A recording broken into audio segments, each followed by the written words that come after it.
And I mean, we were on a rocket ship, man. We were the first female supplement brand that was using social media to drive attention to the brand. What was your biggest female brand? I mean, Shredz. I'm saying, but like another supplement. I mean, there wasn't one. So it was just... Like, no, literally, we were the first people in that path. No one had thought to make supplements for women, and we were selling fat burners, and women are the ones who care about losing weight more than men do, right? Yep. And so at the end of the day, we went from doing, just below six figures, and the next year we hit $3.8 million in sales. Oh, shit. And we knew we had something at that point. Dude, we all have the best time ever to start a small business. If I'm not going to be 100% in, I'm not going to do it. Come on, man, just be yourself. Yeah, and just show up as yourself. If you don't realize what I'm really about, I'm about freedom, family, and my country. Ankur, cheers. Cheers, man. Welcome. I don't know how you drink that much caffeine this late. It's the only thing that keeps me going. I'd keep going and going and going. I wouldn't go to bed. Man, if we were only like the Energizer Bunny, things would be easier. It's very true. So we were connected through a friend, Albert, another friend, Jamie, a friend of the show, Eat Clean Bro. Everybody loves Jamie. You have a really great story, inspiring story, and also a tough story at the same time that a lot of people can grab nuggets out of and learn from. Shredz was a company that you were a co-founder and owner in, as well as a lot of other parent and sister companies that were affiliated with that. You were able to take that business to some very significant revenues, and you were across a multitude of countries. It wasn't just based here in the U.S. You had a big part to do with launching affiliate marketing and influencers at the time, particularly in the bodybuilding and fitness and sports nutrition space, and really were a pioneer of that craft, you and your partners at the time. So when I was introduced, I got on a phone call with you. I let it rip. I be real, and then I sit back and be like, "Can I handle this?" Yeah. And your responses were perfect. You probably have practiced a lot of that. A little bit. A little bit. And I thought that your big win and then your big loss and now your big comeback, which is going to be better, could be something that people can learn from. And this show is about turning around and helping people. So I'm going to get into your story, and we're going to let it go where it goes, and we'll go from there. So thank you for being here. Thanks, man. I appreciate the opportunity to sit by the fire. But Evan, I need to bring him to every interview I do. That's probably one of the best introductions I've ever had. Listen, I told you, I'm pretty good, huh? No, you're the man, man. You are. See, you read that book, How to Win Friends and Influence People, like 12 times. Yeah. Dale Carnegie, smart guy. If you haven't read that book, How to Win Friends and Influence People, I do the opposite of that. So, you know a book no one on your show's talked about? The Art of Woo. The Art of Boo? Woo. W-O-O. What's that? Changed my life. What is it about? Essentially, the art of persuasive selling. And then all these great moments in history where people had to convince other people to do what they wanted and just how they went about doing it. Do they talk about presidents? They talk about all sorts of stuff. Yeah, I'm going to check it out. The Art of Woo. Woo. Yeah. Not The Art of War. Well, another great book, but The Art of Woo is just a special place in my life. Yeah. Well, you wooed me over. That's why you're here. Don't tease me with the good time. So, grew up kind of scattering around the country. Your dad was a contractor who worked side by side with the military in the computer space. We'll just leave it at that. And you end up landing in Princeton, New Jersey. So you're here in, Lawrenceville, born and raised, Jersey guy. Where'd you end up going to college, by the way? Maryland. Terps. All right. Were you a big football fan or no? Yeah, absolutely. Went to the games? Of course. The tailgates. Tailgates, wild. I never experienced a tailgate before college. Amazing. Why not? Your dad didn't like football? I just grew up lower middle class. Didn't really have a chance to go to a game. It's expensive. It's even more expensive nowadays. Yeah. I don't know how middle class pays for football games for I think Jets tickets are a lot cheaper now. Jets are a lot cheaper, yes. So if anyone hasn't been to a game, that's an easy win. Yeah. But that's a shitty game to go to, I want to give them a good experience. I don't know, man. You could be surprised by how that team performs. Yeah, you might. They got a good defense. They got a lot of talented players. But I'm a Giants guy through and through. Yeah. If you couldn't tell from the blue. How do you like the Giants this year? Yeah, we're not going to talk about that. I just have to throw that out there. What about I'm a Giants Giants last guy. year? I think being a New York sports fan is terrible for my health. Yeah. Right? I mean, Yankees, Giants, Rangers, so on and so forth. I mean, we've had our good moments, but there's been so You could many be Mets years. Jets. That's even worse. I mean, but there was some hope, different opportunities there. Obama brought hope and change. And look where we are today. You know? So, go to college in Maryland, and I'm kind of skipping over a little bit of your childhood just for the sake of time. Facial hair, growth spurt. We don't need to talk about that. We went past all that. We're Okay. done. They obviously see that you're a silver fox. Nice facial hair. Great flannel. You should wear it more often. And you go to college. What did you go to college for? Finance. Finance. Yeah. I hate finance guys. Dude, first finance internship, I'm staring at four screens of Excel. I was like, I'm going to kill myself. Oh, that's I don't terrible. think this is going to be it Accounting. for me. You sound like you were in accounting. No, it was financial analysis and so on and so forth. But I was like, I just can't do this. So I went back to hustling with marketing and just doing all the things I did growing up. Did you to take you back as a younger kid real quick, were you hustling chips in school? Were you selling sneakers out the trunk? Everything. Everything. The chocolate bars, the paper routes. Yeah. I would be the guy who would mastermind a bunch of his friends to work underneath him. Mm-hmm. And we all just had this massive package with the paper company, or whether it was getting a discount and buying 36 boxes of the chocolate instead of just getting one. What about snow shoveling? So landscaping. Snow shoveling was one of those things that I never got too deep into, and it was more because my parents were too strict. Can make a lot of money. They thought I would get sick, so they were being protective of me and all that kind of stuff. But tutoring, selling anything I could get my hands on that was worth selling, all of that. Yeah, you were hungry. Yeah. What do you think made you so hungry to be successful?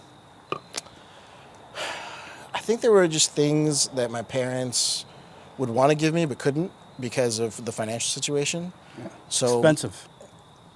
Just the idea of wanting a Nintendo system or wanting a Sega Genesis or wanting a Game Boy or going to a concert or any one of those types of things, my parents just... Going to a football game. Or going to a football game. I mean, at that point, I didn't really think about that being a priority, but unless I made my own money, it was impossible for me to get any of that. Mm-hmm. And so I think I started at the age of 9 of flipping whatever I could. By the time I was 14, I had a beeper, doing different deals and whatever I needed to do. And then, I was also a year younger than everyone else in my grade because I had kind of started school earlier. Was it a clear beeper, clear blue, green, or was it a dark black? All black. All black, just with the all green business. screen. Yeah. I think some old guys, when they're not on social media and doing what you and I are doing, they're still trying to work with beepers, and cell phones have been out for about 10 years. When's the last time you saw a beeper? I haven't. I haven't seen a beeper in years. No. It was got to be in a museum or something. It's got to be a museum. But essentially, old guys, still in sales, still doing business owners, they're social media, it's dude, it's here. It's definitely here. It's not going anywhere. Just get on. It's okay. It's funny. I think they're secretly on it. They just don't tell us. That is also true. Right? Because how else would they get their entertainment if they're not scrolling? Yeah. Well, them, they read the New York Post, Maybe they put on CNN. You get a lot of entertainment there. A lot of clowns. But I digress. So you had that hustler mentality in you already. And you go to college. Did you end up with a finance degree or you end up with a marketing degree? Yeah, dual degree. One degree was in finance. The other degree was in economics. And I had a minor in astronomy. Why astronomy? Women love the stars. Really? Yeah. The stars, the moon, the sky? All my AP credits added up to almost give me the minor anyway. I just had to take 2 or 3 courses. And Does that have to kind of do with signs and... No, that'd be astrology. So you're doing... All right. This is more pointing out the constellations. The word's close. I mean, I didn't graduate high school. You don't got to pick on me. It's a close word. Hey, man, I mean... And the Indians are very Hindu. into that stuff. Yeah, we're all into it. The Indians are very into the whole... Got a PhD in all of it just from being raised as a Hindu. Yeah, it's you got to you got the eye on your head, and they got when were you born and what's going down, and you're predestined. Yeah, for sure, man. I just got married. We had to check with the priest about the positioning of the stars and when would be an auspicious time. So where was it? In New Jersey. The stars was proper. I mean, it took a lined little up. convincing of the priest before they approved the time, but I was able to take my 7 laps around the fire, and now I'm a married man. That's too hard to get married. Marriage is hard enough. A lot of steps, man, but we got there. There's a lot of steps. Yeah. If you guys watch and you haven't watched, you need to watch Michael Gorman's episode where he goes very deep on all of this because he has a lot of Indian investors and Indian clients that they went and invested in this. You said you watched every episode. Did you see that one? Yeah. It's great episode. So he's got like a really interesting insight into just knowing everyone that he works with, so that he could just relate to whatever's going on. Yeah, he's very smart. Yeah. Super intelligent. He's got like 37 designations after his name on his business card. I don't even think there's enough room. No bullshit. I don't have any letters after my name. That's where I'm going to keep it. Yeah, me neither. So, get out of college. What do you start doing? What are you doing for work? Yeah, so my mom was in retail her whole life, and I had an opportunity to be an assistant store manager at a Kmart, believe it or not. And so my mother was pushing, go ahead and do it. You could become a district manager, make a 6-figure salary, so on and so forth. So I gave that a shot after I decided finance wasn't going to be for me and what it was going to be. And I realized retail wasn't for me either. Just the hours were crazy and the demands and the hierarchy. It wasn't going to work. So I started my first marketing agency. I think I was 21 at the time, and just started taking on clients that needed marketing support. And this is like going to a dentist office or a restaurant before Google Maps even existed, right? Mm-hmm. So this is MapQuest, Yahoo Maps, all that kind of stuff. Mm-hmm. Helping brands get digitized, get online, help people find those brands and those businesses. It was just something that came easy to me at the time. Mm-hmm. So really before Google got started in a sense of SEO, and obviously everything's online nowadays, yeah. You were helping, to keep it simplified, just get businesses online. So people have easier access to look them up, find them, MapQuest them. Yeah, whatever it was that they needed. A website. And I think at the end of the day, if there's an audience out there that you want to introduce something to, I just figured out whatever time frame I was in, whether it was 2006 or whether it's 2023, what's the method to get that message over to them? Mm-hmm. So where did this take you? You know, did you end up landing some large clients? Did you end up finding something specific in that space that was like, I see a hole, I see a spot I can go shoot through and do something big? So I joined the Chamber of Commerce in Mercer County, and they were introducing me to different businesses, and I came upon a dentist office that I just had a lot of people holding my flag high when I walked into this office. They were doing around 300, 400K a year. There was a small office, nothing too big, but I pretty much guaranteed them that I would grow their business like 10x of what it was. And then when that happened, they need to pay me 300 grand. And if I do that, right, why would anyone be upset? But if I don't do it, you don't pay me a single dollar. Had a rock solid contract written up by a family member, had everyone sign everything off. What do you think happened at the end of the year? You didn't do it. 3.4 million in business for this business, but they couldn't pay me. Why? They were spending all the money? They spent all the money expanding, opened 2 other locations, hired all these people. But in the contract, if they didn't pay me within 30 days of the cure period, I would own a piece of the business. And so I just ran their finances for the next year, paid myself out, bought myself out, handed them the business back. So that catapulted me into having all this excess cash that I could invest in different opportunities. What did you do for them that was so good? Honestly, partnerships with every elementary school I could find, getting them on MapQuest, Yahoo Maps. The Yahoo Maps optimization killed it for us. Mm-hmm. No one was doing zip code targeting at that point in time. And honestly, I don't even think it was a thing. People just didn't know about it. Mm-hmm. But I had individual landing pages for every single zip code. And like when I say zip code, I mean the full digits, even the extra 4 extensions. And so, literally, no matter where you were in that county, if you search for a dentist's office, this office would show up first. Can't do that hack no more. Oh, you can. It just costs a little bit more than it did back then. So that really had you get confident and realize that you thought outside the box. You were able to do some different things. What did you go do? Obviously, you didn't get a lump sum of 300 grand, but Oh, no, I did. Oh, you did end up getting... Yeah, I reinvested that into other businesses, other opportunities, hiring help. Unfortunately, I had a really tough breakup right around that time in my life. And I went into a dark place at that time. And, interestingly enough, the reason she broke up with me, she said I didn't make enough money. But that's because, when you're struggling to get to a certain point, you don't have that cash keep dumping there. your money back in. Right. So, I let that person go, but I took 2 years to kind of just be a total loser, get over what I was going through. And when I came out of it, my best friend had owned a nightclub that we always dreamed of because I was a DJ, one of the many things that I've done in my life. And I just opened up my marketing agency back inside his nightclub. And one thing led to the next, and I got introduced to the people that we started Shredz with. No shit. And for those people who may be watching who don't know what Shredz is, just kind of give us a quick rundown of what it is, what you did, what your function was. Yeah, it's a business that I hold close to my chest that I loved everything that we did while we were there. In the age of sports supplements, back then, and we're talking 2009, 2010, it was only the big brands that existed.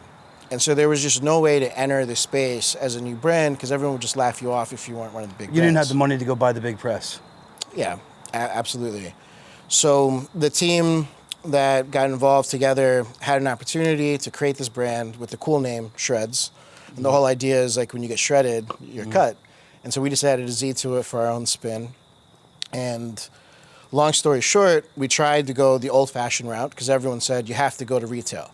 That's how you move a supplement brand. You got to call these like supplement stores, keep calling until your fingers hurt, and try to get these guys to take the brand and put it in the store.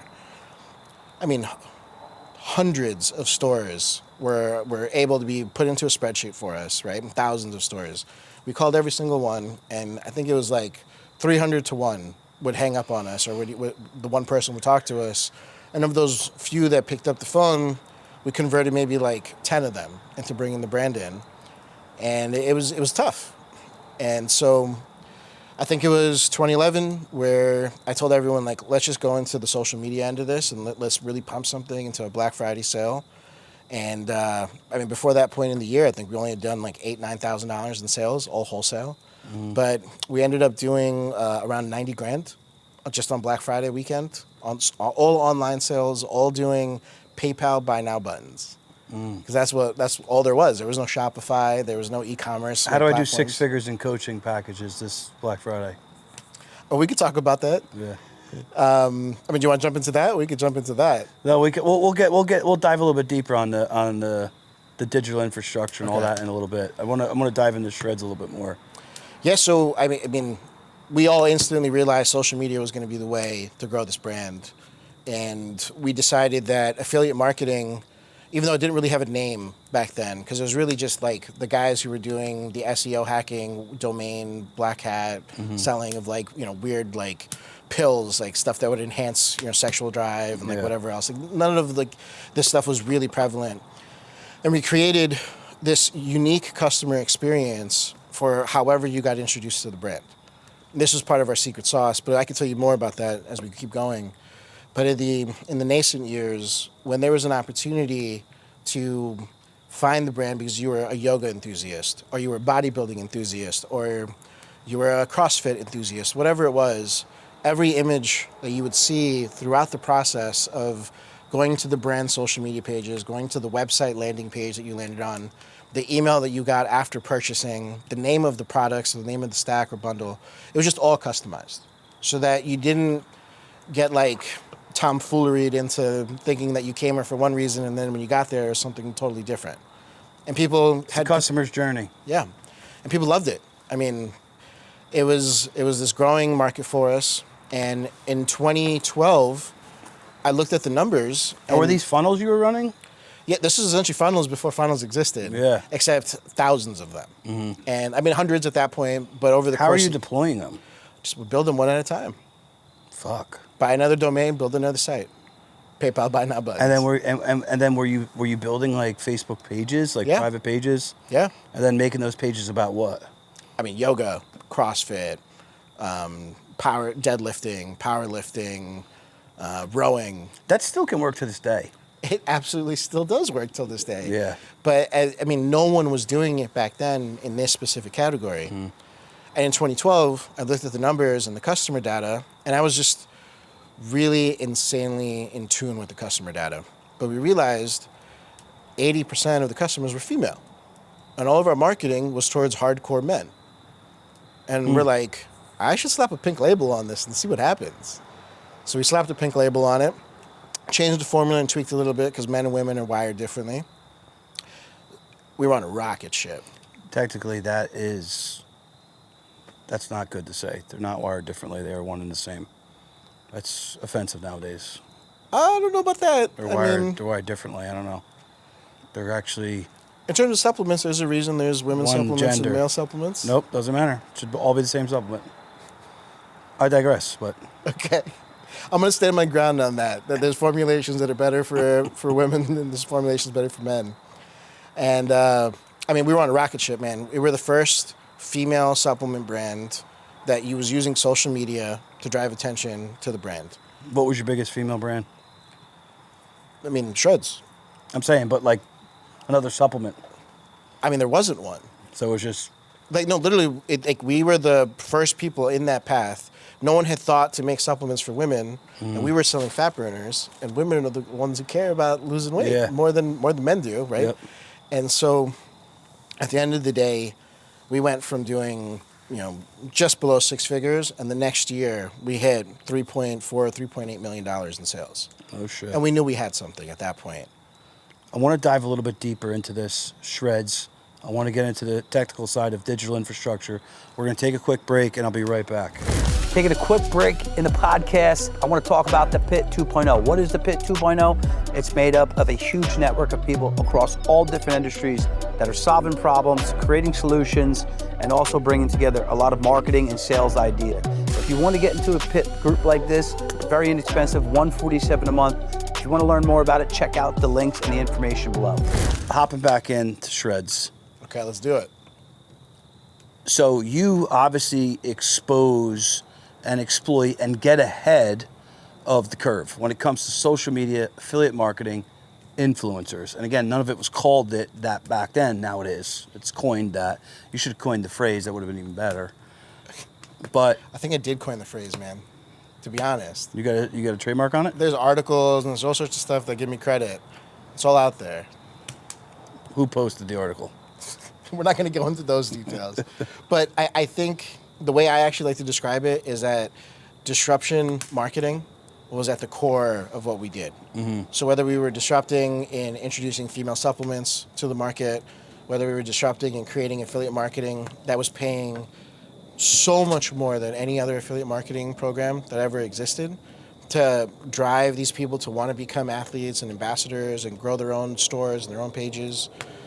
Or if it was going to an expo. I mean, the fitness expos were trash. I remember I went to the first one in 2013. It was the Arnold Expo in Columbus, Ohio. And do you know why it's in Ohio? What's that? Do you know why the Arnold is in Ohio? No. So Columbus, Ohio was voted Who the fuck goes to Ohio? voted the most obese city in the entire country. So when Arnold decided he was going to do his own expo, he put it in that city, just to bring all this attention and awareness. I just to got obesity. Arnold's new book Which one? today. His latest one. Oh, I haven't even heard about that yet. Yeah. Supposedly it's really good for people that are in a rut. Okay, I'll check that out. Yeah. So I'm walking the floor, and it's literally just a bunch of bodybuilders sitting behind a 6-foot folding table with signature cards, signing them and like shaking your hand. Yeah, the fitness community is really hard for me, man. All of them are just like, just way into their bodies and into each other and, no fun. We're not allowed to have fun. Well, I had to change that. Yeah. And so, we disrupted the entire fitness expo scene because I was the first person to bring a DJ, LED lights, create an experience on the line while you're waiting in line. What was your DJ name? My DJ name was DJ Ace. But I didn't spin. I actually It should have been DJ Encore. Actually, interestingly enough, I don't know why I never thought about that. He but- fucking beat you to it. That's a real DJ. Yeah, he is. I think he's a Hot 97 or 105.1. Right? I think so, yeah. But I had music videos and I had mixtapes and all of that. DJ Ace was a big deal in the New York. Send me New Jersey over scene. something. Okay, we'll find it. I mean, YouTube wasn't that big back then, but I'm sure I could figure it out. Come on, send me over your beats. I think I still have some CDs in the garage. I'll grab a couple of those. Do you have a CD player? No. You have an outdoor shower, but you don't have a CD player? That makes no sense. I feel like you have everything. You have every gadget that a guy would want to have. I don't have an old pickup truck, and I drove by one today when I was on my quad. I want an old pickup truck. What's your dream pickup truck car? Is there a year? Is there a model? Just an old one. It could be a Ford, could be a Chevy, could have a cargo wooden bed. Like a 1960s Dodge Ram is just like a beauty. Like a powerhouse. Just beauty. What'd they call that one? Power Boost? Something like that, yeah. Something like that. Power wagon. Every time I drive Power by wagon. one, I'm like, I want one. I have to have one at one I saw point one in in my Vermont life. 2 weeks ago. Power wagon with a plow on it. With a plow? With a plow. Welcome to Jersey. What do you want? I mean, right now, I'm happy with a hybrid. What do you want? What are you happy with? In a car? Yeah. I mean, I would love a Raptor. Raptor? An F-150 truck? Raptor, yeah. Yeah, they're cool. It's a little showy. I love my Tremor. I mean, your car's beautiful. I would. The Raptor is very bouncy. Oh, you see that? You're right over there? Told you, fire, smoky. The Raptor's very bouncy. I mean, it's made for the desert. It's made for that setup. It's a lot wider. I just personally, and it doesn't have as much technology. As They've changed that. They haven't, dude. I ordered the new one, and then I didn't take it. Huh. So, I personally like my truck better, and it's $77,000 versus $105,000. And, but anyway, if you wanted a Raptor, that's what you want, whatever. I'd take it an old truck. It's Joey Swole's fault, man. He got me to be in love with the grill of the Raptor, and now it's just the car that I've wanted for a while. All right. We need to get you one. All-American Eventually. Ford. I mean, honestly, I don't think I ever want to spend money on cars again. I've had all the good, fun toys. And What do you got? What was your top toy? I mean, I had the AMGs from Mercedes. I had the SVRs from Jaguar. I see it like a fancy AMG guy. Silver.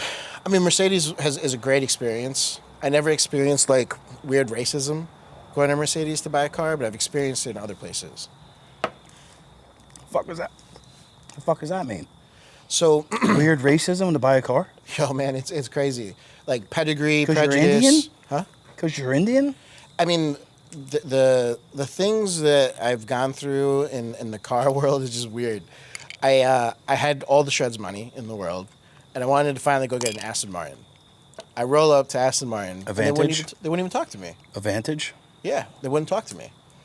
And obviously that's from growing up watching James Bond and Yeah. loving the Aston Martin car. And granted, the technology sucked inside an Aston Terrible. Martin. So I would've Terrible hated speakers, it. terrible phone. But I was shocked that they wouldn't even talk to me. My partner, well, he left the firm now, Jim. He's got an Aston Martin Vantage white. He doesn't even drive the thing. It's like, just give it to me so I can beat the shit out of it on my vlog, and then maybe my vlog would take off. I mean, I'm telling you, your vlog will take off No, you told me my vlog sucks. as soon as you get vulnerable. I'm fucking. I just told you I'm vulnerable on LinkedIn. You're like, you're too hard on yourself. I know, but on video you gotta be vulnerable, and then someone's gotta pick What you do back you up. want me to cry or something on video? No one wants to see you cry. So what do you want me to do on video? What do you want to talk about right now? If you're gonna go with your vlog, it can't just be about the agenda of the day. That's just. I feel like that's all I know what to do. you gotta tell people, yo, this is why I love this part of my day. Yeah. Can you come over and just coach me through the vlog? Yeah, we can do that. All right. But you might have to throw something on the grill for me, because I hear you know how to grill. We can grill. We got the griddle. Okay. We got the grill. I'll bring my grill party barbecue seasonings. We can make it happen. Flavor God. Yeah, I don't have access to Flavor God inventory anymore, but I have my You don't have any new leftovers? seasoning. You don't have like a leftover hidden stash? No, man. But I have a new seasoning company called Grill Party Barbecue. All right, so bring some. You got it, man. I'll send you a 10-pack. All right, so let's get back to Shredz. Okay, let's get into it. So you exposed something that, and disrupted, to use your word, you disrupted a market with marketing tactics that wasn't being used yet, or at least Yeah. not at a high volume in the industry that you were in. Where did that company go to? What did the revs go to? You know, I mentioned at the beginning of the podcast, right? You're in, a ton of countries. How Yeah. large did Shredz get, and its sister or parent companies? I mean, at its peak, I want to say that shipments were happening to somewhere around 97 different countries. It's crazy. Which is nuts, right? And the regulatory demands of getting supplements to certain countries is like a whole thing. How do you fucking deal with that? Team of lawyers? Huge teams, 10 firms on retainer at one point. Yeah, I was gonna say, did you outsource? We had a firm for employment law. We had a firm for contracts. We had in-house general counsel. We had a CLO. We had all sorts of people. We had an FDA attorney. It was just like you had to have everything. But in terms of revenue, I mean, FDA, obviously they seem pretty. The FDA seems pretty fair. Love those guys. Yeah. The FDA, FTC did a great job with the vaccine recently. And so, I mean, it's a public company, so I can't give out the official numbers across everything. But at its peak and combined over the years, well into the 9 digits of sales. It's a big company. Yeah. And it turned into a conglomerate because there's multiple other brands underneath it. Yeah, it just starts to get too big. You know, your demand is there, and there's different markets, different pockets. You don't want people to compete that are buying from you. It's, you know, it's just like why does Costco and Walmart and Home Depot and Lowe's get different deals direct with the carriers itself for dishwashers or refrigerators or tools that you and I can't buy somewhere else. You know, they can't compete with themselves or they're going to piss everybody off, right? So you guys got wise to that, created a bunch of different brands, which was, you know, an intelligent thing to do. I mean, I think the simplest way to put it was we were looking at the photos we were posting and we realized, you know, we might have 10 million, 100 million followers, but maybe 1% of them or a fraction of a percent are buying supplements. Did you have 100 million followers on the... I think, at one point we tracked it and we were at that point across all the accounts that the conglomerate had access to. Mm-hmm. I mean, we had a lot of power in terms of launching something whenever we wanted on a drop of a dime, doing a flash sale, whatever we wanted. And so if such a small percentage of the people are seeing this photo or buying supplements, maybe we should get into apparel. The apparel that this model is wearing. Maybe we should get into accessories, sunglasses, coffee, tea, other consumables, suntan lotion, whatever we can get our hands on. And so then it got to a point That's called the velocity of eyes.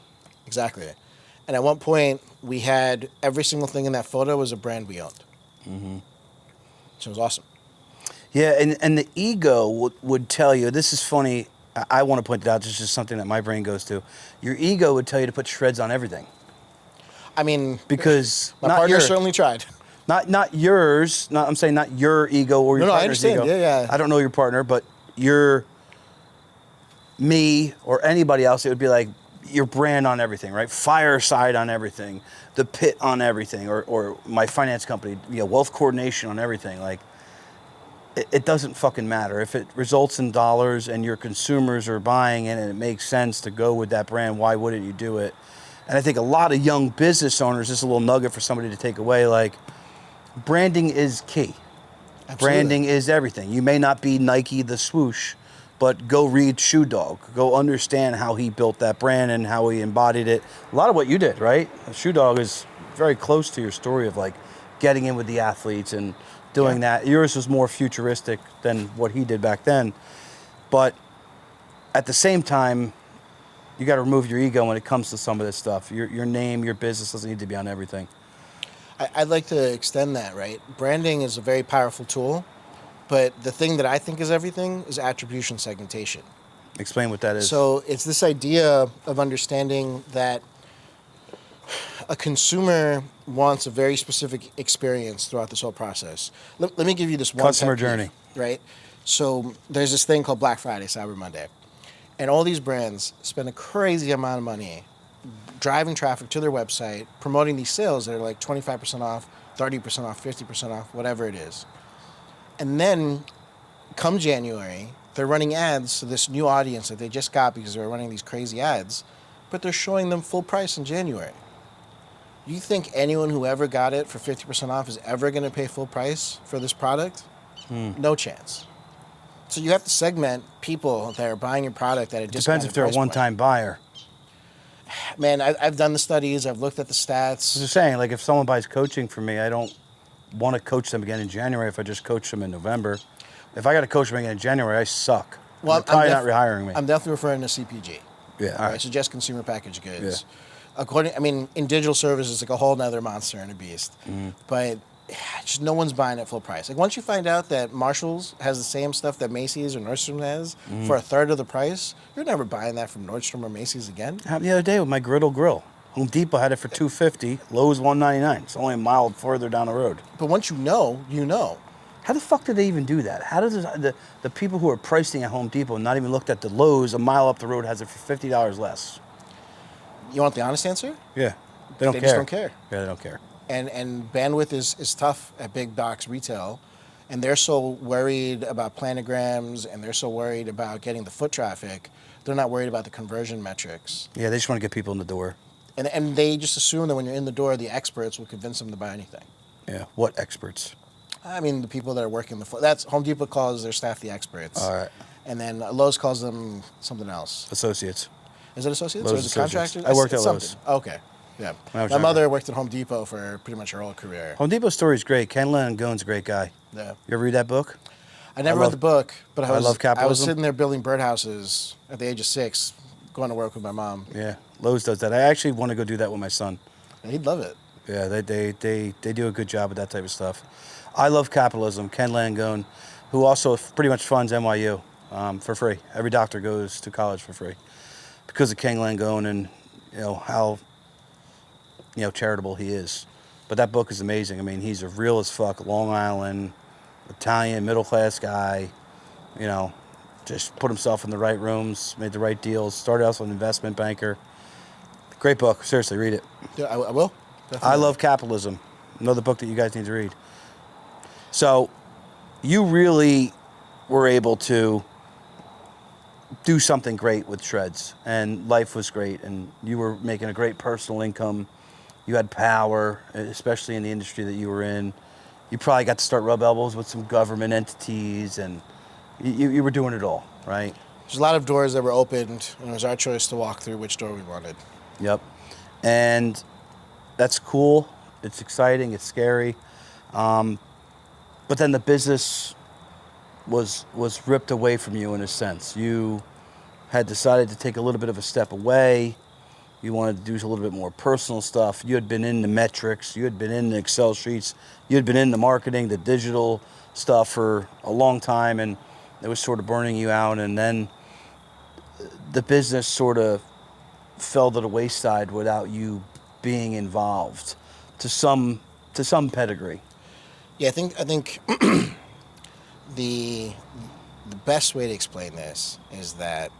And I know it's a sensitive topic because you're no longer there, so I don't want to ruffle the feathers or cause any fucking lawyers to call me. Fucking fuck the lawyers. Don't call me.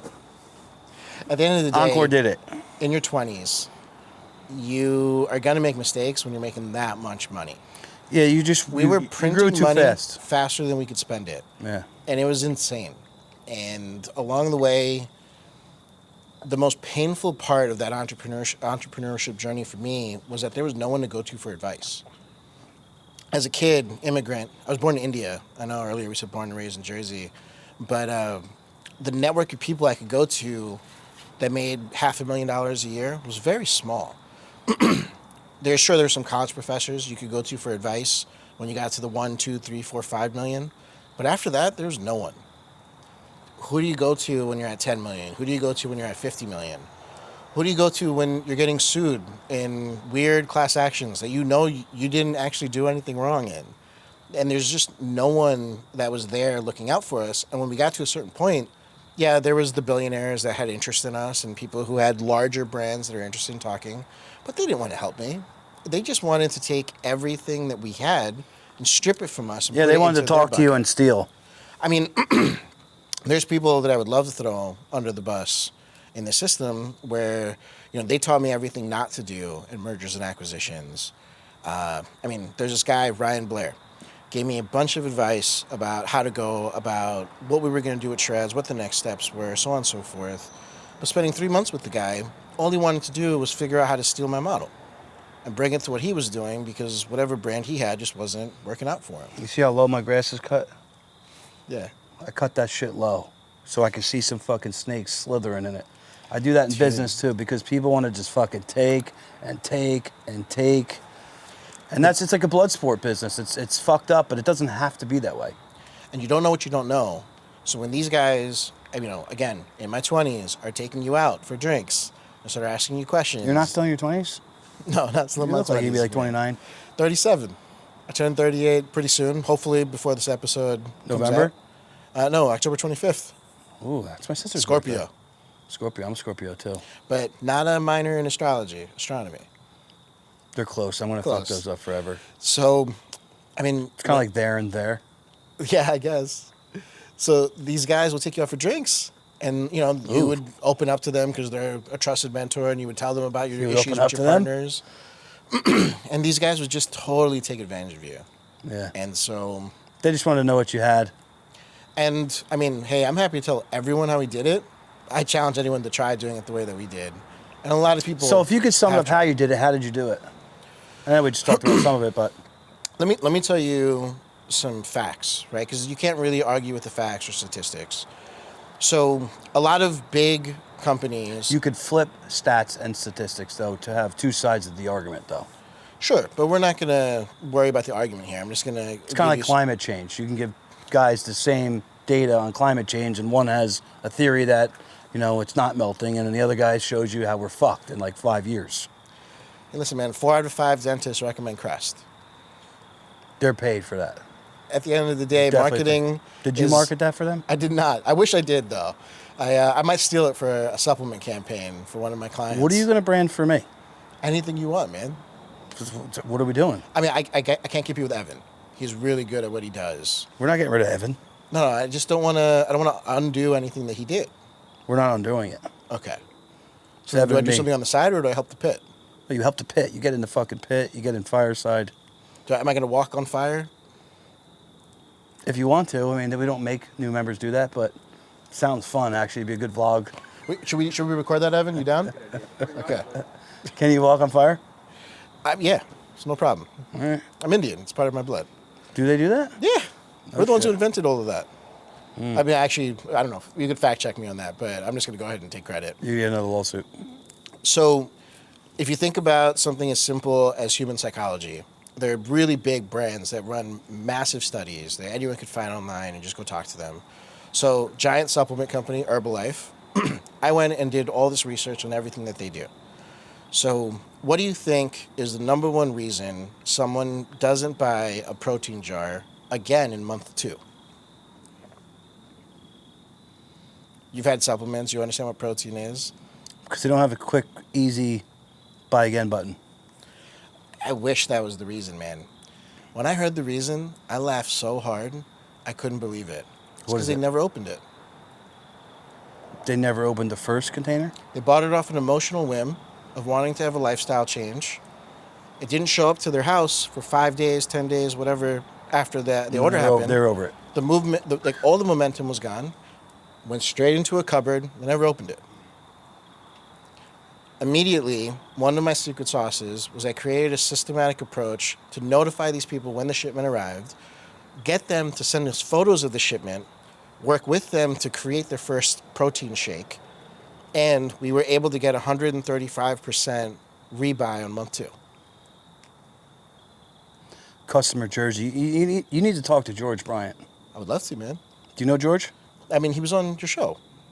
He's been in my training. He wasn't on my show, but he's been at events with me. He's on your YouTube. Is he on my YouTube? I think he's on one of the things. No. No? Okay.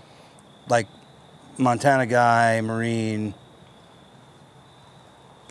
friends with some of those guys we talked about.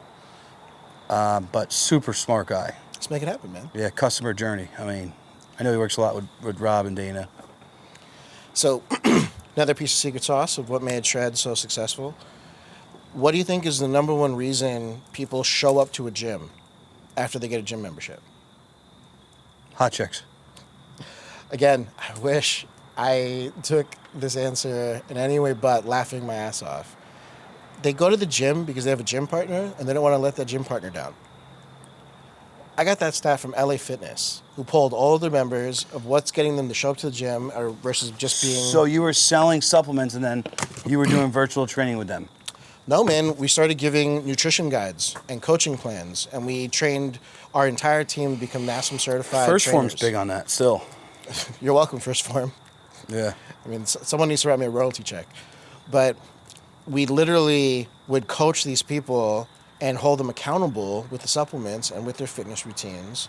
And what happens in month 2? They come back and they buy again. You know what's so crazy is you still sense a little bit of your bitterness. A little bit? A little bit of your bitterness for a lot of the things that you were so far ahead of the curve. But the biggest lesson that everybody should take out of that, and you obviously have learned it the hard way, is get good people around you that protect your fucking intellectual property. And it's extremely important. That's like a lot of times, like I give shit away, and that was Keaton, you know, being like, Ryan, stop doing it for free, dude. Like, I get you make good money. I get you want to turn around and help people. Like, fucking go get paid for what you're doing. You're going to do a coaching with someone, charge them 7 to 10 grand at least. Like, get some money out of it. You're giving them millions of dollars in future revenue with the information. You can shorten the learning curve in 3 months. And I never looked at it that way. But I've been dealing with business owners for a long time, 15 years now, 16 years. And, you know, liability, you know, theft of IP. I mean, theft of IP is done at the highest levels of government, right? China's been doing it to the U.S. forever. I'm sure we do it to other countries. But, you know, protecting all that stuff, like what, I don't want to ask you what would you have done differently. It doesn't fucking matter because you're still that guy. And you actually just got to not, you know, for lack of a better term, like, you know, sorry if this offends you, just got to not be a pussy. You know, you just got to fucking go for it and use that same brain. Don't get caught up on that girl that broke your heart. Don't get caught up on the fucking partner who did you wrong. Don't get caught up on any of that shit. Like, you're just going to crush. And that's where your headspace is now. Yeah, I love you for giving it to me straight, man. I appreciate that. You know what it is when you dredge up the whole past, it's hard to not have any type of emotional tie to everything. But I would have emotional tie, but it would just be kill all. It would kill everybody. Win. At the end of the day, there's more than enough for everyone in the industry to eat. And so I don't hold any grudges against anyone. I have nothing but love for my ex-partners, my ex-employees, and everyone that were there. I still work with a ton of my ex-employees that were from their new projects. Guys like Albert. Albert is the man. Mm-hmm. And so Albert Fayette, he's great. If that guy worked for me, there's no doubt he'd be making minimum $200 grand a year. He should go somewhere else. Albert needs to come back and working for me, but he's happy where he's at right now. I know he's happy. But we can arm wrestle for him. I don't want him because I have nothing to do. He can't sell financial products. You'd be surprised. He probably could sell anything. He probably could. So I just handsome lately. You see him? He's getting married this weekend. I'm so excited for that boy. Yeah. He's been wanting to be married for a long time. Yeah. And so I thought for a little while he was gonna marry a dude, but he ended up with a nice chick, Long Island girl. I haven't got to meet her yet, but I hear she's amazing. 2 Lake Riv guys end up with Long Island chicks. My wife's from Long Island. Oh, look at that.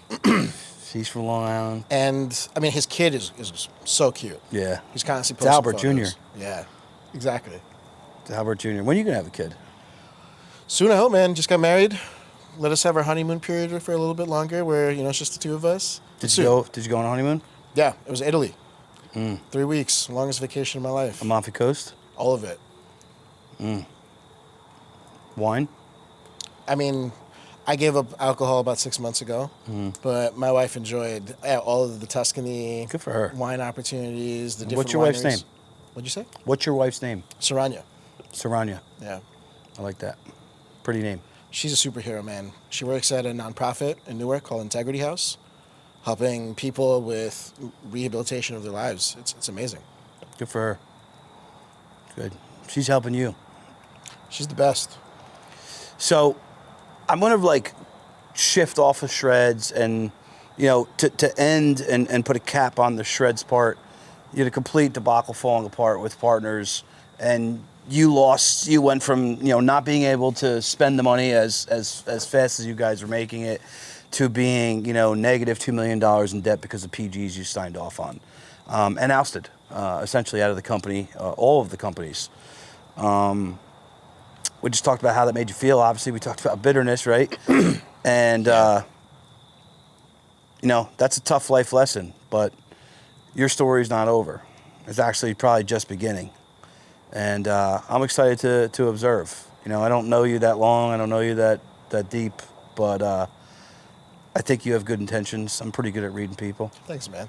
And I want everybody in my community to connect with Ankur. And it's actually Ankur. That's actually perfect. Ankur. Impressive. Yes. I have an Indian background. I didn't want to go into that, but we'll talk about that later. Mike Gorman's friends. Yeah. Rati, he brought me in, and it was over from there. But I want to get into the digital space a little bit further and talking about like the Black Friday thing. So for example, you know, my coaching is $7,000, but my first like love, my first passion when I did this was to turn around and be like, yo, I can help guys that's making 50 grand make 100. Like, guys, just so you know, that's not hard. Like, It really isn't. It's their own limiting belief, most of it. That's 90% of it. Just removing those blinders that are on their own fucking eyes and being like, here, bud, it's just over here. Just walk that way. Or take the guy making 200 to 400, right? I just did that not too long ago myself. And then take the guy from $500,000 to $1 million, which I just did over the last few years myself. And I've worked with a ton of business owners for 16 years, ranging from, you know, $10 million of wealth up to, you know, $200 million of wealth. So I've seen it all. And none of them are any different than us. They put their pants on just like us. They brush their teeth just like us. They eat just like us. And, you know, getting people to understand that is extremely important to me. And sometimes I know the young guy that is looking to get coaching may not be able to afford $7,000, but I also value myself, right? And it's a hard balancing act of like, you know, guys like Keaton, you know, it's like $125,000 a year for one-on-one coaching now. Yeah.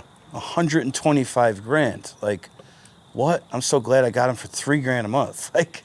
Like that's crazy. Like a lot of people, and like good for him. He's got that supply and that demand, but what about that guy that's a good dude like the young kid Trevor that I took out of the truck? His dad struggled with addiction, meth, truck driver lifestyle. Trevor's like glows, dude. Like he always laughs at me when I tell him stuff like this because I'm not that type of guy that talks like that. But I'm like, dude, like you just glow happiness. Like everybody loves you, dude. Like you're a great dude, just naturally. Like why wouldn't you want to help that guy win? He couldn't afford to pay me back then when I started doing this for free just to prove concept. You changed his life. This kid's gonna make $500,000 this year. Yeah. It's fucking insane. It changed his wife's life. They're getting married soon. His daughter Riley's life, like his brother's life. He can impact his mother. He can impact everybody around them with that money, right? And he's not gonna stop at $500,000. Of course not. It's like Tom Brady stopping after one Super Bowl. He's just getting started. He's literally just getting started. We all are. Yeah. All this whole movement is getting started. You and I are just getting started. It's gonna do big shit. I already feel it. I know it. Astrology is talking to me. So I want to do Black Friday. I want to give a deal, but like this is not, you know, my wife walks in the store and every day at you know, Old Navy, it's a sale. So like retail like sucks. You guys suck. That's why you're all burning to the ground. Yeah. It's a sale. It's a fake ass sale. One time a year, you're going to get discounting on Ryan's coaching, and it's going to be Black Friday, Small Business Saturday, and Cyber Monday. Why do you want to do this? I already started rolling out some emails and some newsletters and some other stuff that are being written by Carly, my copy girl, and she helps me with some of this marketing. But like, dive deeper into like what the digital approach to that is. But why do you want to do this? I want to do it to generate $100,000 of total income in a pop of that period. And I want to try to impact as many people as I can that would be able to now reach that pricing. Like I'm money motivated. I don't ever deviate from it, but at the same time, I want to fucking help people. That is the most rewarding part. I could have kept just being money motivated in finance. Yeah. So you're gonna hate my answer, man. I don't think you should go that route. I'm not gonna hate it. You're gonna educate me. So here's the thing. In any coaching program that I've ever consulted for or showed them the way that it works, there's always three key issues with why they're not growing at the scale that they want to grow in. One, they're not charging enough, which I don't think you are, for the value of what you bring. I am growing pretty good. I have some pretty good numbers. But you want to grow more aggressively. Yes. Right? Or you want to widen your reach. I don't want to grow the group more aggressively. I want to grow my one-on-one coaching. It's twofold because I want to go into more complex world because that's how my brain operates. especially when it comes to the finance side of things and putting a deal together. And you're allowed to have different levels. So, And then I want to help the young guy like Trevor. So every single person has had the same three issues, right? They're either not charging enough, they're not expanding their offer enough to get to the point where there's something for a guy like Trevor to gain. And then, and three, if they really care about guys like Trevor, they got to just have a fund for guys like Trevor. Yeah, just be able to put money into them. You think I wouldn't give you a couple $1,000s to help out the next Trevor? Mm-hmm. Of course I would. Yeah. I'm not the guy who is like the old music execs that's like, hey, because I found you, I want to get 10% from you forever, and Yeah. I'm going to give back. Mm-hmm. And if you had a fund from all the different guys that are heavily successful, you would be able to help out any one of those Trevors whenever you find an So you opportunity. really did watch every episode, because I already talked about this 100 times. But that's what you need to do. But that's what we're going to put together. It will be a charity. It will be a 501c. And it will essentially be like Shark Tank, but we don't ask them for any interest. We're not asking for anything back. And that's the shit that gets me choked up and upset. And I don't get upset about shit. Like, fucking turn around and fucking help people, dude. Like, why don't you fucking help? And I love some of these guys that do business with me, man. I love some of these people in the Shore area. They're some of the wealthiest motherfuckers around here. Like, why aren't you turning around and helping people? You know, and when I do ask once in a while, people do respond, right? Elon, Brielle Dentistry, how can I help right now? I'm like, dude, there's a couple young couples that would love to come to Couple Street. They can't afford 6 G's. You know, he's $6,000. Sent Matt over to Stripe. Next day. You know, like, imagine there was 200 of us doing that. Like, it's not going to cost us, you all threw in 10 grand a year. You're not convincing the community that you're vetting the opportunity at a scale that is visual. So, for example, any one of my friends could hit me up like, hey, I have this person I met and they need help. Because it came through my friend, I'll help. Yeah, I'll give them shit off my back, right? Yeah. But then there's guys who will just like walk up to me at Lifetime Gym, knowing for whatever reason they saw me on social, saw my podcast, whatever, and come ask me for something. And I'm like, dude, like I haven't vetted you. Like we're gonna have a real conversation. I'm here just trying to get a pump. Like this isn't the right setting. But I feel like you saying like, hey, why aren't enough people getting involved? The obstacle there is I shouldn't say a lot of people are getting involved, but it should be at a higher demand. If you the right people. If you focused on the people that are looking for help, the way that they focus on like Nigerian malnourished kids, feed this kid for 25 cents a day, everyone would write a check. Mm-hmm. Right? You're worried about why aren't more people joining. But that can't be your marketing. That can't be your marketing if I also want to market to you. I could coach you. Sure, I read. Sure you can. I read you, right? Where is your bitterness still there? Why is it still there? Your headspace, right? Bro, you market yourself so well, you can have multiple levels. I don't market shit. I'm just fucking me. Shit. But I'm just me. What do you think we're doing right now? I love this. We're in my backyard hanging out. I have a bourbon, and we're talking. This is real marketing. This isn't the fake nonsense where people are slapping a photo and posing and doing whatever else. This is where you're allowing the community to get to know you. But it's just what we wanted to do and how we could help and reach more. You don't realize that you're doing marketing right now. I do. That's awesome. I do, but I'm not. That's not my first intent. Sure, but you're smart. You know what you're doing. Of course I do. At the end of the day, if you marketed the case of the person who needs the help, you wouldn't. I would challenge you. But how do I have two streams of marketing then? I have the guy that I'm going to that has a $100 million company that I'm trying to get him to more freedom and happiness in his life, and then the Trevor. I'm not Trevor anymore. He needs to fucking pay me, but. Listen, man, I mean, I market my services in 3 different angles, and I don't have a single problem with doing it. Someone will bring me on as an advisor. I take 2.4% of advisor shares and have a small stipend to just cover travel so I can go visit them and whatever they need. They hire me as an agency to do whatever they need, and that's like the guys doing... So someone hires you in Florida. Yeah. They're bringing you down to build you a brand. What's the stipend? $2,500 a year plus 2.4% in advisor shares. $2,500 flies me into a $70 Spirit flight. I can go back there whenever I want to help them out with whatever they need. You fly Spirit? I'll upgrade to the big seat. The big seat's awesome, man. Spirit, dude. Spirit's sketchy. Hey, if it can get me from point A to point B, that's all I care about when it comes to flights. I care about that when you're dead. Well, you better have big life insurance. I don't think any flight has crashed from Newark to Miami, so I think we're safe. The numbers are there. Spirit flies out of Newark now? Yeah. Really? Yeah. No shit. Yeah. I thought they were just AC. No, it's all over the place. You ever see the Spirit Instagram? Spirit's not my go-to airline at all. I'm just throwing out a silly joke there for the flight to Orlando or like Miami. It's like $60. It's like it's ridiculous. But that person will get access to my network. That person will get access to all the answers that I wish I had when I started, for just being an advisor on their company with the advisor shares and whatever happens. You can bring me on as an agency, and whatever from A to Z, whether you need me from B to F or whether you need me from O to Z, I'll help you with whatever part of the business that you need, and I charge a hefty price for it.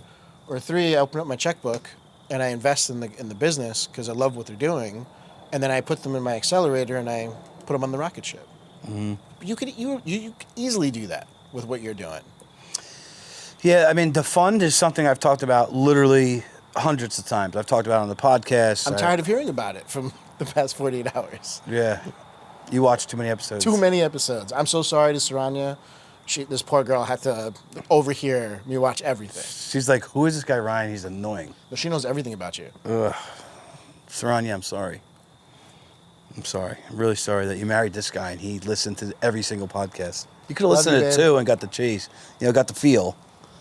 So, going back to the Cyber Monday, the Black Friday, so I don't go that route at all? I don't think you should do that, man. It just dilutes my brand. It dilutes your brand instantly. And then you're going to have a hard time with everyone because there's an opportunity to reduce the price of what you're doing. Right? The shoe brand that I wear is this brand called Thursday Boot. They never, ever do a discount. Not once. But they market that it's the lowest sustainable markup for what they do, and they just do gifts with purchase for Black Friday where they do like a belt or whatever. I mean, charge that $7,000 and say that as long as you do this, you get to attend this event for free. That's another cost, but yeah. Sponsors. You coming to the couples retreat? I don't think we're free or in town that weekend, but I did see your post about it. Next year or the next one. Good deal. It is. Yeah. $42.50. I mean, the price isn't a concern. You got to get in the pit, too. You let me know when, man. It's great people in there, man. There's other people you can help out. I mean, I'm ready to join the community and help you guys in any way that I can. It's $147 a month. You spend more money on monsters. I unfortunately do spend more money on monsters. Yeah, no, I blame Matt. Matt hasn't sent me a link yet to check out on, but I'm sure I'll take care of that after this. Yeah, Matt, send him a Stripe. To round this out, what I've been doing, and we talked a little bit, longer on business, and we can go round and round and round with digital infrastructure and ads and all that stuff. I don't want to bore too many people. I want to talk about some trending topics. It's a new part of my podcast that we launched about 6 podcasts ago. And there's nothing more that I would want to talk about than Israel and Palestine and Hamas and this tragic attack that went on. It's crazy out there right now. In Israel. What is your thoughts on this? How do you look at it? Because it's like, you have so many people that like, we're not mad at Israel. We don't give a fuck. We definitely don't like the terrorists, but like America's done defending people. And then it's like, no, we got to help Israel, help the Jews. And, and then there's this other small, fraction of people that are like, protesting in the middle of Britain and, rape their daughters and like, what? Like, what the fuck did that guy just say? Imagine someone was driving down Point Pleasant, hanging out the roof saying, rape Jews' daughters? Like, what? Like, you'd get fucking shot. I mean, I think it's a shame how communities have been divided over centuries of years, right? I mean, this happened in India. You look at India and the Pakistan conflict. I mean, it's the same thing that's happening over there right now. So, I mean, people came in, divided the communities, and they've hated each other ever since. They've had their dramas and what's going on. I'm not saying it's not. I'm not saying it hasn't been there. That's a great way to gloss over the question. But what do you really feel about it? Like they say there's 50 heads beheaded as children. Hamas rolled into these towns and just killed 50 Jewish kids. I don't know if that's true. Right, the propaganda machine is very good at what they do in creating narratives. I don't know. Military complex is very good at what they do, and they want money, and they're hungry. They haven't had a war in a long time. They're itching, right? So I don't know what's what, but let's just take it for a grain of salt that these type of horrific acts are going on, and they're killing kids and they're raping girls. And that girl they paraded around Gaza, she looked like her fucking back was snapped and her legs were like the opposite side in the back of the pickup truck. And these guys are like, you know, like, you have no emotion towards that? I think human cruelty is terrible in any shape or form. Is it our responsibility to get involved and help? I mean, I don't know if it is either. I'm someone who likes to protect everyone at my core, of anyone who I can If you have money. protect. I mean, it takes power and money to do things. America's got a lot of money if we keep printing it. But, I mean, at the end of the day, I don't know what news to trust and what news not to trust. And, I mean, it's terrible what's happening over there, but I wouldn't know how to help or how to get involved with the right group. I'm not asking you to help. I'm just saying, like, how do you look at it? It sucks. I hate hearing about any one of these acts across any community on this planet. I mean, why can't we all just love each other and get along? But I mean, there's history and there's nuance to the hate. But you can't, and they hate. I mean, they literally want to rape young Jewish girls, and like they say, it's not like I'm not making it up. Like, they say it. I'm not saying it's good. Like, Hamas is like, you know, death to anybody not Muslim, right? And I have a ton of Muslim friends, and I'm not putting them in a box. Like, that's an extremist, right? Just like a very far right extremist in America, or a very far left, CNN, or MSNBC, or, you know, Biden, right? So, like, what side do you see yourself on? Whatever side isn't killing people. They're both killing people. So I mean, there's bad people on both sides. Potentially. No, there's no potential. There's bad people on both sides. There There's people is. killing other life, right? There is. And It's then- complex. It's a complex world, right? Intelligence, military complex. Who funded the extremist group? We just gave Iran $6 billion. I mean, wherever the money is getting pulled from, and whoever's pulling the strings, and whatever their Fan messaging bikes came is. over the border and just started killing people. That's what it was.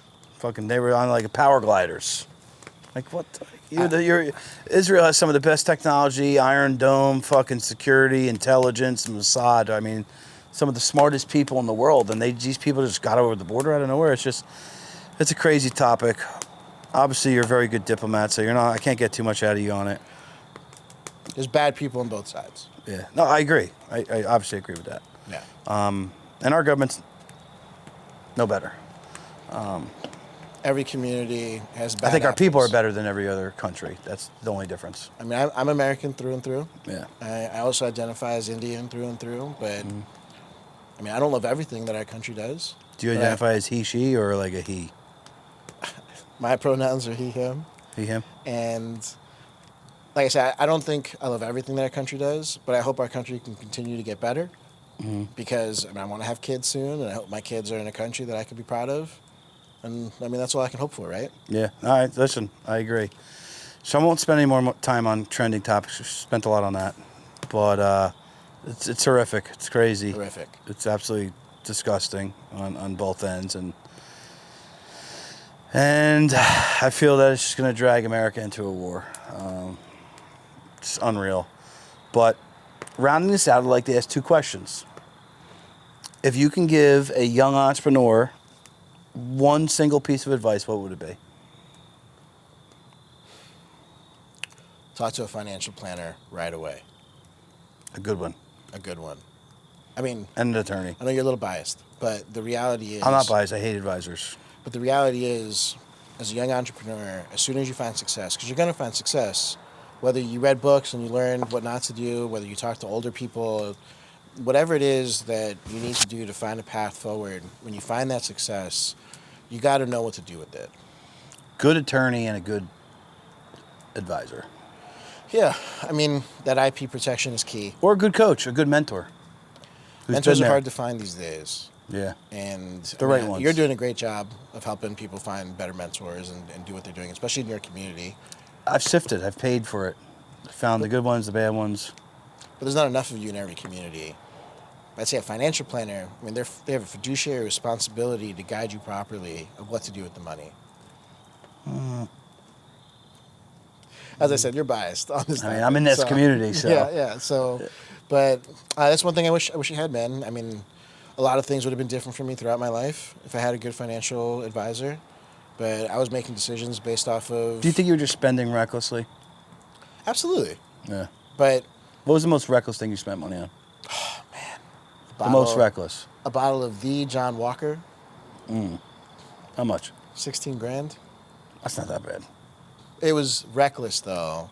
I was out with some high school friends, and they knew I had money, and then there was, like, a bet to buy this, and it was a bottle that lasted all of 10 minutes, and it was just a silly purchase. Was it good? So it's fabulous. It's the best scotch I've ever had in my life. Where's the best place you ever traveled with that money? With money? With that money, that time, that era, that season of your life. I had a lot of fun in Australia. I had a lot of fun in Netherlands, even though I was the shortest person in the Netherlands because everyone was like 7 foot tall, and I don't know how that's possible. But Hawaii, favorite place to travel to, period.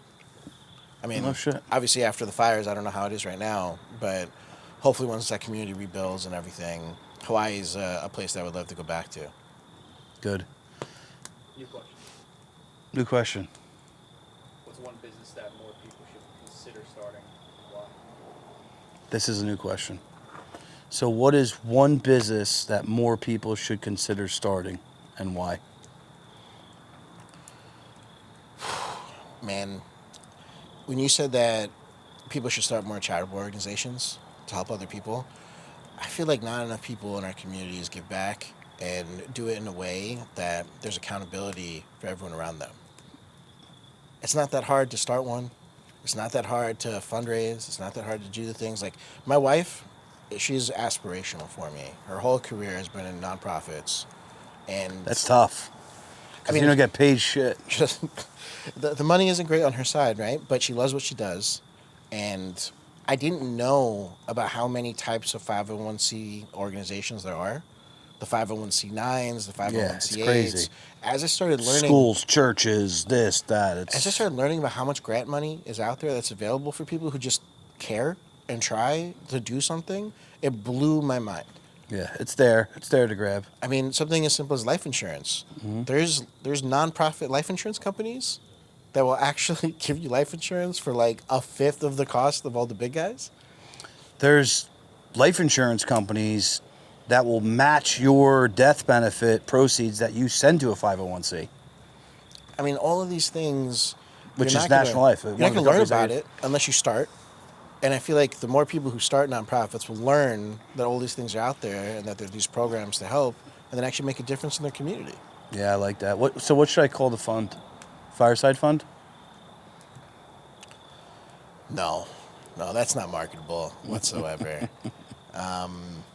I promise to get you an amazing name within 24 hours. Good. I like it. Well, dude, this has been fun. We'll go chit-chat a little bit more. I want to pick your brain if I could keep you for 5 or 10 more minutes. Yeah, you got me for as long as you want, man. And but you got to come on my show next. We're coming. We're going to do it in maybe around Christmas time. Can't wait. Santa will bring you a little gift. I love it. A little gift. We're gonna do it fun. What are your questions going to be? Am I going to tell you that right now? I mean, hit me with one of them at least. Who would you shave your beard for? I mean, my immediate response would be like, actually, wait, before you answer why that, do I have to shave my beard? You better put it on the vlog, if you're ever going to shave the beard. Okay? Everyone needs to see the pain and the trauma of that experience. I mean, why would I shave it? That would be vulnerability on the spot. Who would I shave it for? I'd shave it for someone that passed away and I was going to their wake and their beard always bothered them and I'd do it out of respect. That's a great answer, man. Do you think your kids would recognize you without the beard? No. I don't think my wife would recognize me without my beard. I threatened it once in a fight. I was like, I'm going to shave the beard off. Yeah. And immediately, she's like, I'll divorce you. Yeah. I don't want to see your baby ugly face. All right. We're going to end this. This is good. This has been fun. Appreciate the banter. I appreciate the gems, the nuggets, the vulnerability. You hate my vlog, I'll step it up. I'm just going to start doing donuts on my neighbor's lawns on my truck. And I believe in you. You can do better. I appreciate it. I believe in me, too. We are new to the vlog game, though. We're about 5 weeks in. You have a responsibility to be better. You have Evan. We do have, well... Most people out there don't even have Evan. We have Evan part-time. We got to get him in full-time. We can fix that. We're going to get him. I appreciate you. I appreciate your journey. I hope to be on it with you moving forward. So cheers. Don't drink too much caffeine. Thanks for having me. Thanks for coming. If you enjoyed the podcast and you want to learn more about it, check out the links below.